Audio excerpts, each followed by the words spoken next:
రివ్యూలకి ఏం తెచ్చుకోలేదు. అంటే మేము ఆ కోర్టు నుంచి తెచ్చుకున్న ఆర్డర్ ఎవరిని ఆపడానికి, ఎవరిని వాళ్ళ పని చేయకుండా చేయడానికి కాదు. సినిమా కొంతమందికి నచ్చుతుంది, కొంతమంది నచ్చదు.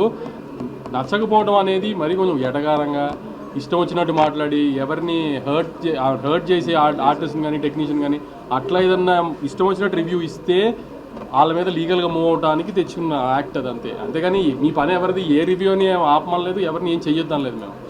కానీ ఏదైనా డిస్రెస్పెక్ట్ఫుల్గా చేస్తే ఆ రివ్యూలో సినిమా గురించి కానీ ఆర్టిస్ట్ గురించి కానీ టెక్నీషియన్ గురించి అప్పుడు వాళ్ళ గురించి లీగల్గా వెళ్ళడానికి రైట్ తెచ్చుకున్నాం అంతే. ఏం ప్రాబ్లమే ఉంది.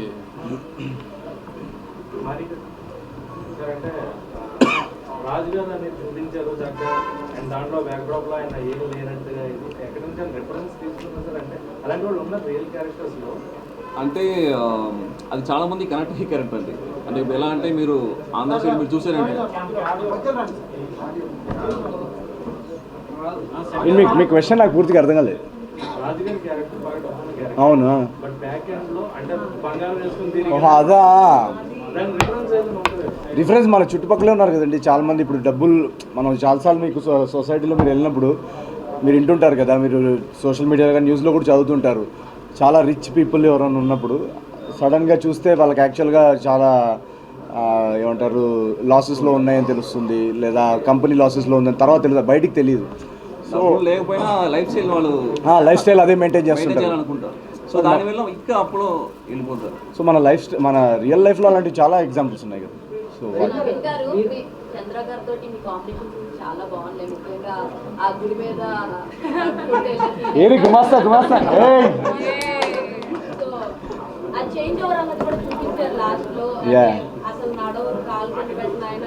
అవును, అదే సో అవన్నీ చేంజ్ ఓవర్స్ అన్ని బాగున్నాయి. మీ కాంబినేషన్ ఎలా అంటే మీకు ప్రతిసారి మీరు వచ్చిన ప్రతిసారి మీ ఫ్రెండ్స్ గ్యాంగ్ చాలా హిలేరియస్ గా నవ్విస్తుంటారు. Thank you. సో ఇది కొత్త ఫ్రెండ్స్ గ్యాంగ్ కదా, ఈ గ్యాంగ్ ఎలా? కరెక్ట్. సో నేను యాక్చువల్గా ఈ గుమాస్తా క్యారెక్టర్ రాసినప్పుడే ఇది ఎవరు ప్లే చేస్తే బాగుంటుందని చాలా అనుకున్నాం అనమాట మేమంతా.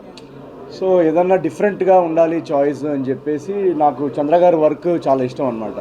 అండ్ తనది స్కిట్స్లో కానీ దాంట్లో చాలా ఒక ఎగ్జాజరేటెడ్గా ఆ స్కిట్స్ పర్ఫార్మెన్స్ కొంచెం లౌడ్గా ఉంటుంది కదా. సో ఈ సినిమాలో ఏంటంటే తనతో ఒక సటిల్గా రియలిస్టిక్ సిచ్యువేషనల్ కామెడీలో ఆయన చేస్తే చాలా బాగుంటుందని మేము ఆఫీస్కి పిలిచి కలవడం జరిగింది. రిహర్సల్స్ వర్క్షాప్ చేశాం కదా సార్. ముందు చేయగానే నాకు అసలు మాకందరికీ ఆ గుమాస్తా క్యారెక్టర్కి పర్ఫెక్ట్ అనిపించింది. మా ఇద్దరికి కూడా ఆ టైమింగ్ సింక్. సో సెట్ మీద కూడా మేము ఇద్దరం చేస్తున్నప్పుడు వీళ్ళందరూ నవ్వుతూ ఉంటారు అనమాట. అంటే ఆయన కూడా ఇంప్రొవైజేషన్ చాలా స్ట్రాంగ్. సో మా ఇద్దరిది టేక్ రోల్ ఏంటంటే ఏం చేస్తామో మాకే తెలియదు. ఫ్రెండ్స్ ఒక నలుగురు ఉన్నారు, ఈయన మహేష్ గారు, భద్రం గారు, లడ్డు అక్కడే ఉన్నాడు. స్పాట్లో చూస్తుంటే అసలు వీళ్ళు రియల్ ఫ్రెండ్ అంటే నేను నిజంగానే వీళ్ళు హీరో ఫ్రెండ్స్. మేము నిజంగానే ఫ్రెండ్స్. రియల్ లైఫ్లో కూడా ఏదో మేము కట్టాము కానీ ఒకరి వ్యానిటీలో ఒకరికి వెళ్ళి రియల్ లైఫ్లో కూడా అలా ఉన్నట్టు జోకులు వేసుకుని చాలా సరదాగా ఉంటారు.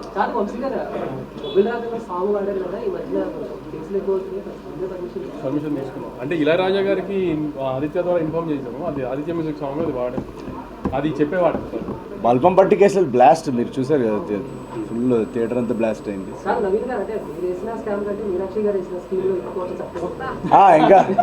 ఇంకేంటి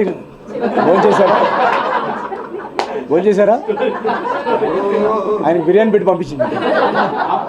నెక్స్ట్ ఇంకా ఫస్ట్ డే కదండి, ఒక 4 ఈ పండగ వరకు వీకెండ్ వరకు.